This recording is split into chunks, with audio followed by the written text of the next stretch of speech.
Welcome back to Outdoors with Larry Ray, brought to you proudly by Tennessee Wildlife Resource Agency, Barton Power Sports, Sportsman's Warehouse, and Best Care Home Services. Good Saturday morning and welcome to Outdoors with Larry Ray. This is Bill Cooksey sitting in just on this one guest to introduce him.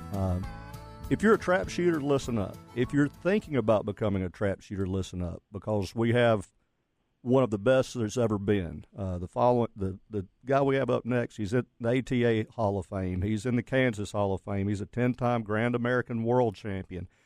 I can't read all these, or we will take up this 15 minutes. But this man has seen it. He's done it. He's won it all. His name's Harlan Campbell Jr. out of Kansas. Harlan, welcome to the show. Thank you. Thank you very much. Hey, I know, Harlan, it's hard to introduce you, buddy. I mean, like he says, and I know you're not a person that brags about what he's done, so just let other people do it, okay? and we will do it, but been wanting to get Harlan on because we have, as Bill knows from working with the Bartlett High School team and Farmlet Harding team, we have an amazing shotgun for youth here in our area, and particularly since we have such a wonderful facility. And Harlan, I know all these things that you've done. I've got to ask you, what did you want to be when you were growing up? I wanted to be a golfer. I wanted to be a professional golfer. You've really won my heart now. Now you've really won my heart. Larry's still after that. I'm still after that, you know, but... that was my first love, and it didn't work out quite so well. So anyway. Well, did you grow up in Tribune?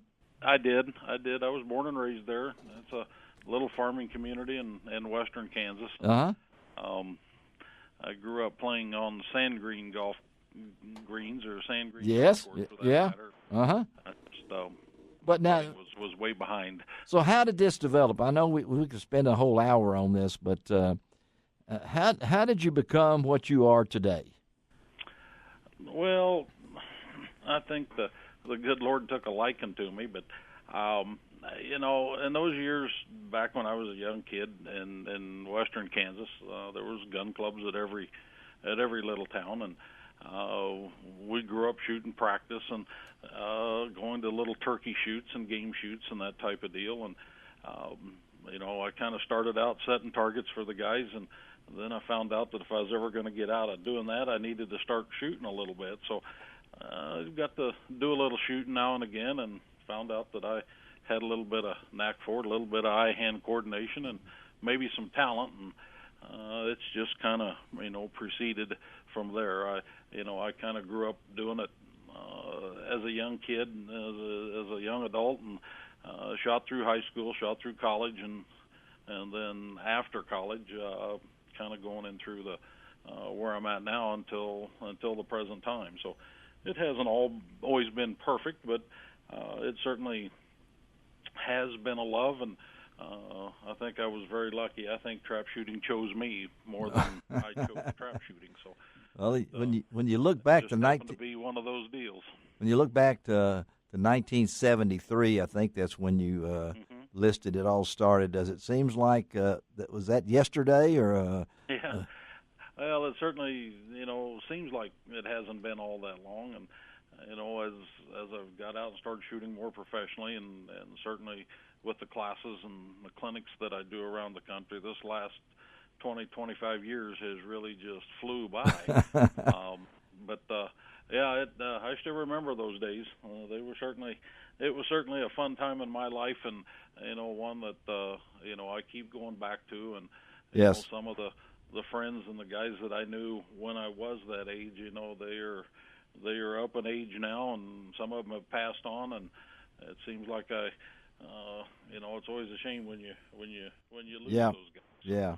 Well, you got a lot of fans. I know you got one on the line right now. I asked Dave Gabbert. You folks know out there as Dave is one of our co-hosts on the first Saturday of each month. Recently retired from the Tennessee Wildlife Resources Agency, and what they gave him when he retired. Dave, what did the agency give you when you retired? Well, I've always they kind of, you know, gave me a good gift, because on my bucket list I've always wanted to shoot the entire program at the Grand American. And so a couple of my friends, cohorts that I worked with when I retired, that's what they did. They paid for all my entry fees this year at the Grand American. So, and I've got to hand it to, shooters like Harlan. I've had the privilege of shooting on squads, following him up the field, and just watching him just ink dot targets, no matter what the conditions are. You told me that you actually shot with Harlan one time. I shot with Harlan a couple of years ago. I made a trip out to Las Vegas at their state shoot when they moved it to the fall, and I had the privilege of shooting on one of the singles events with Harlan there, and I thought it was kind of funny that, it was one of the days that, we had like a 40-mile-an-hour wind blowing, and I'm going, it's not bothering him. He grew up in Kansas. Yeah. And that's pretty true, right, Harlan? I mean, we just call them gentle zephyrs. Gentle zephyrs. Yeah. And again, we're talking to Harlan Campbell Jr. of Tribune, Kansas. Has made. I've got a question. Well, ask him a question. I've always wondered, because how many targets do you register in a year with all the shoots? On an average year, it'll run around 20,000, maybe 21,000. Some of them, some years. Wow. It just kind of depends on how the schedule goes. Some years you have an extra week or two that you put a shoot in, but for the most part, 20,000 a year will pretty much catch it about every year. Let's put it over 500,000 for his career. Well, it's probably a little more than that. It's probably a little closer to 6 right now. Oh, just a little closer registered to targets. Registered that's targets. That's not the number of targets he shot at. No, that's not. No. I mean, it's. This is competition. Is this not the durability of this, Harlan? You've been blessed with good health.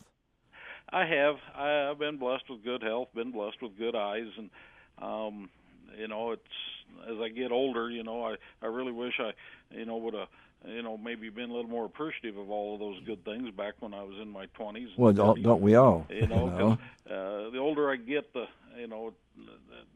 not that that I'm not healthy or I don't see well. It's just that I don't see as well as I used to. I still see pretty good, but I just don't see as well as I used to, and that's you just don't know. I mean, but yes, been very blessed, and been certainly very fortunate. Well, you work for a pretty good company there. Tell a little about your relationship to the maker of your shotgun. I don't know how many shotguns you got. Yes, sir. Well, I can't say enough about Betty and Dieter. Yes, they are certainly wonderful people, and they kind of took me under their wing. And when they come out with the trap special, it was kind of a new model and certainly something different on the scene at that point in time, and I was kind of their test pilot for that deal. And, it has certainly been a good relationship, and one that I'm very fortunate to be a part of, and certainly appreciative. But no, I can't say enough about those guys, and it's certainly a good company, and they make an absolutely fantastic shotgun. And they always say that those sponsorships, they're nice, but if a old boy running that thing would tell you that he'd buy one to shoot if he had to, that's kind of the end result. That's kind of saying everything about that deal. Yeah. It's a shotgun that certainly gives me an advantage and gives me a visual advantage as well as a mechanical advantage over the field from day to day. And at this level, if you can put one target in the X column independent of your shooting skill, that's certainly a big opportunity and certainly a big plus. Harlan, as a coach of kids, I have a question for you, and I'm jumping in because I want to get it in. No, get it in, and not lose it at the end.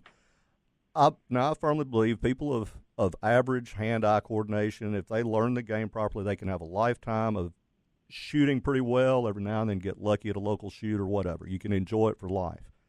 But then there are people who, aside from physical abilities and amount of practice, et cetera, people like you, there's something different between the ears.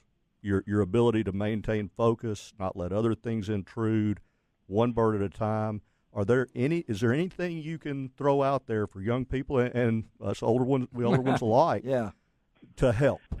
Well, it certainly is a learned discipline, and the game has changed and advanced in shotguns and in equipment and targets and traps and all of those things, and what it has is that these folks, anybody from the youngest shooter up until to the oldest shooter, as long as they learn the disciplines, as long as they get rid of the clubhouse philosophies and the front porch opinions, and they learn it from a qualified individual, a qualified coach, the mechanics, the fundamentals, the processes that go into the game of shooting, where every target counts and every target that goes into the X column is certainly an opportunity to separate yourself from the rest of the field. The mental disciplines, the thought processes, those things that are vitally important, it's just like anything else. You've got to learn to concentrate. You got to learn to tie your shoes. You got to learn to, use a fork and do those things that, that we've learned at other times in our lives and have certainly become constants in our lives.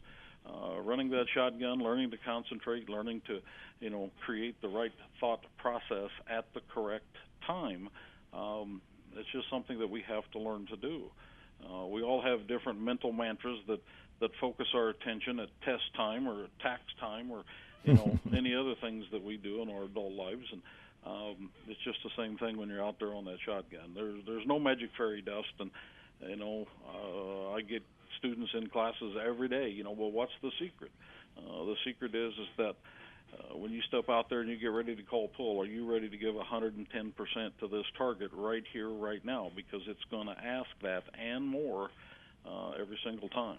Well, we appreciate you. I think shooters don't give themselves enough credit. They don't work hard enough.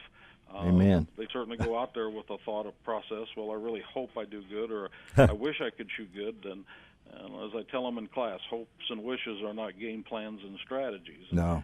I think if they would look at it a little bit more in that respect, that their scores are going to come up tremendously. Well, we appreciate you, Harlan. I know we've had our good friend Kim Rohde on this show many times, talking about her career and everything. You make it sound so simple. That's just I think what she would agree with as well. It's not simple. We make it look simple, but man, I just like to know what you're thinking about out there while you're shooting. No, you don't. Well, I wish we had more time. I'd like to talk about those 57 Grand American doubles, 100 straights. Now, how about that? Now? That's focus. Awesome. 200 straight, 30 times. It's a grand, Dave Gabbard. You hear that? I know it. Yeah, I've watched him do it up there, and and he's so I was smooth. at 57. I believe now I ended at 60 for the end of the year, especially at the Grand. So, Really? 60? But those are pretty accurate numbers. All right. Well, Wow. Thank you, Harlan. Dave, thank you for joining in. I hope you learned something from Harlan. It's been a pleasure to talk with him again. I want to know, are you making it to the Missouri Fall Handicap? I'm down here right now. I've got a clinic starting on Saturday. There he goes. And, get that done, and then I'm back on the road again. I'm still out with classes until the end of November. So Wow. Well, busy, Harlan. Thank you, buddy, again, and we'll look forward to maybe talking to you again down the road. You got a lot of fans in Memphis, and we're really excited to have you with us. Thank you, man. I appreciate it. Thank you, folks. Okay. All right. Let's take a break. Be right back on Outdoors with Larry Ray.